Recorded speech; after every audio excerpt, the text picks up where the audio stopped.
अगर आपसे सवाल किया जाए कि यदि केंद्र में कांग्रेस की सत्ता आती है, कांग्रेस की सरकार बनती है, तो प्रधानमंत्री कौन बनेगा, तो स्वाभाविक रूप से एक ही जवाब मिलेगा कि प्रधानमंत्री तो राहुल गांधी ही बनेंगे।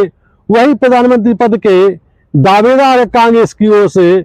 लेकिन कुछ दिनों से ऐसा माहौल बनाया जा रहा है, इसमें कांग्रेस के कुछ सांसद, कांग्रेस के कुछ नेता भी शामिल है कि प्रियंका गांधी को प्रधानमंत्री बनना चाहिए।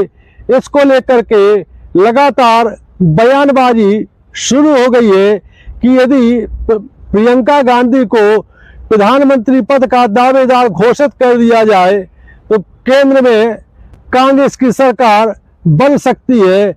आखिरकार इस प्रकार की बातें कहां से उठी, कैसे उठी और सियासत कांग्रेस की किस ओर जा रही है, आइए इसी मुद्दे पर बात करते हैं। दरअसल हाल ही में उत्तर प्रदेश के सहारनपुर से कांग्रेस के सांसद इमरान मसूद ने एक मांग कर डाली कि आने वाले लोकसभा चुनाव में यदि प्रियंका गांधी को प्रधानमंत्री पद का दावेदार घोषित किया जाता है तो कांग्रेस सत्ता में आ जाएगी। हालांकि जब बवाल हुआ तो इमरान मसूद पीछे हट गए। जब पत्रकारों ने इमरान मसूद से सवाल किया कि यदि प्रियंका गांधी प्रधानमंत्री बनेगी तो राहुल गांधी क्या बनेंगे, क्योंकि फिलहाल तक तो कांग्रेस में राहुल गांधी ही प्रधानमंत्री पद के सबसे प्रबल दावेदार है, क्योंकि वो लोकसभा में विपक्ष के नेता भी है और प्रियंका गांधी से बहुत पहले से वो सांसद भी है।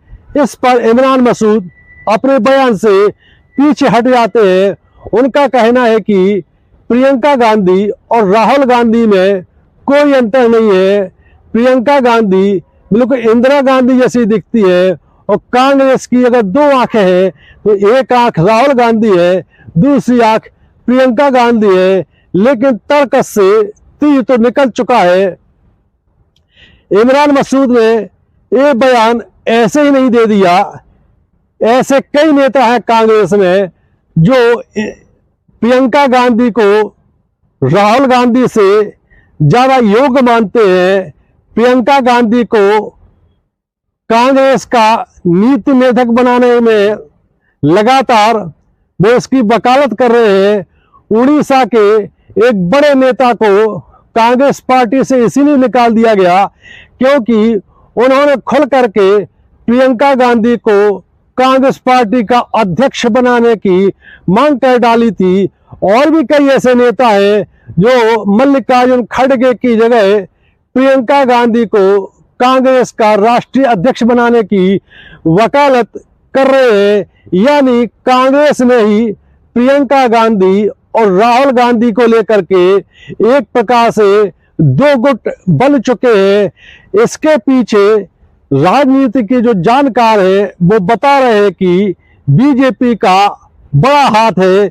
बीजेपी की राजनीति इस डगर पर चलती है कि बांटो और राज करो। यदि प्रियंका गांधी और राहुल गांधी आपस में बट जाते हैं, इनमें मतभेद पैदा हो जाते हैं, तो उनकी राय के जो कांटे हैं वो साफ हो जाएंगे। लेकिन इस बात में कोई शक नहीं है कि प्रियंका गांधी और राहुल गांधी में ऐसी ट्यूनिंग है कि इनके बीच मतभेद कराने की, विवाद कराने की कोई संभावना दूर दूर तक नहीं दिखती है। जब इमरान मसूद ने इस प्रकार का बयान दिया कि प्रियंका गांधी को देश का प्रधानमंत्री पद के लिए घोषित किया जाए उम्मीदवार, तो प्रियंका गांधी के पति रॉबर्ट वड्रा ने भी इस बात का समर्थन किया और उन्होंने कहा कि प्रियंका गांधी में प्रधानमंत्री बनने के सारे गुण हैं। वो इंदिरा गांधी जैसी दिखती है, इंदिरा गांधी जैसे बयान देती है, इंदिरा गांधी जैसी सॉफ्ट भी है और इंदिरा गांधी जैसे वो अपने भाषण के जरिए वार भी करती है। इसलिए कांग्रेस में इस बात को लेकर के अब बहस छिड़ गई है कि क्या प्रियंका गांधी को खड़गे की जगह कांग्रेस का राष्ट्रीय अध्यक्ष बनाया जाए। क्या प्रियंका गांधी को लोकसभा में विपक्ष का नेता राहुल गांधी की जगह बना दिया जाए। क्या आने वाले लोकसभा चुनाव में प्रियंका गांधी प्रधानमंत्री पद की दावेदार होती है। क्या जो तीसरे दल है, जो कई राज्यों में जो तीसरी शक्तियां हैं, क्या वो राहुल गांधी की तुलना में प्रियंका गांधी को अपना नेता मानने को तैयार है। हम आपको बता दें कि प्रियंका गांधी फिलहाल कांग्रेस पार्टी में महासचिव है। हालांकि उनके पास किसी राज्य का प्रभाव नहीं है और ये मामले प्रधानमंत्री और अध्यक्ष के बनाने को लेकर के इसलिए और ज्यादा गूंज रहा है कि अभी लोकसभा में सत्र चल रहा था, शीतकालीन सत्र। इसी दौरान राहुल गांधी जर्मनी के दौरे पर चले गए और लोकसभा में कांग्रेस की कमान राहुल गांधी की जगह प्रियंका गांधी ने संभाली और प्रियंका गांधी ने वंदे मातरम विवाद को लेकर नेहरू के विवाद को लेकर और मनरेगा में गांधी का नाम हटाने को लेकर के जिस प्रकार सॉफ्ट तरीके से और व्यंग्यात्मक तरीके से बीजेपी सरकार को हाथों हाथ लिया अपने भाषणों के जरिए, और भाषणों की लगातार चर्चा हो रही है। ऐसा कहा जा रहा है कि प्रियंका गांधी उतना उत्तेजित होकर के उतने आक्रामक तरीके से भाषण नहीं देती है, लेकिन इतने व्यंग्यात्मक तरीके से हंस हंस के तथ्यात्मक तरीके से ऐसे भाषण देती है जो बीजेपी को अंदर तक चुभ जाते हैं।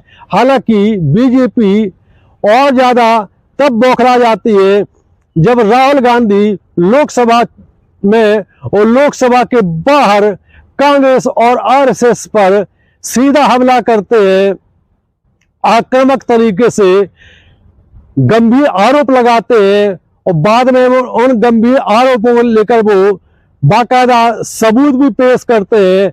इसलिए बीजेपी की रणनीति भी यही रहती है कि किसी प्रकार राहुल गांधी और प्रियंका गांधी के बीच थोड़ा सा दूरी पैदा कर दी जाए। और हम आपको बता दें कि कई ऐसे नेता कांग्रेस में विभीषण की तरह घुसे हुए हैं जो कि बीजेपी नेताओं के इशारे पर बयान देते हैं। बीजेपी की जो रणनीतिकार है उनके बताने के अनुसार वो चलते हैं। हालांकि ये कांग्रेस की कमजोरी है कि ऐसे नेताओं के खिलाफ सख्त कार्रवाई नहीं हो पाती है, जैसे शशि थरूर, मनीष तिवारी, आनंद शर्मा और भी कई ऐसे नाम हैं जो है तो कांग्रेस में कांग्रेस नेता के रूप में उनकी पहचान है, सालों से कांग्रेस में है, लेकिन वो चलते अमित शाह और प्रधानमंत्री मोदी के जो टीम है उसके कहे के अनुसार है।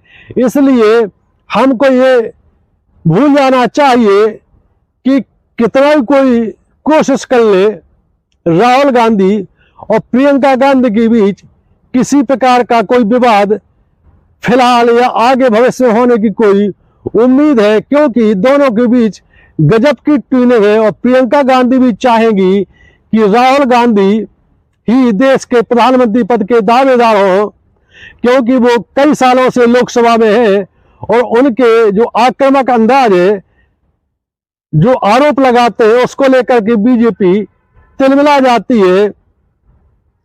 इसलिए उम्मीद तो यही जताई जा रही है कि राहुल गांधी ही लोकसभा में विपक्ष के नेता बने रहेंगे और जब भी मौका मिलेगा कांग्रेस को तो राहुल गांधी ही देश के प्रधानमंत्री होंगे। इस राजनीति को लेकर के आपकी क्या प्रतिक्रिया है, कमेंट सेक्शन में जाइए और कमेंट करें। हमारे चैनल को सब्सक्राइब करें। जय हिंद, जय भारत।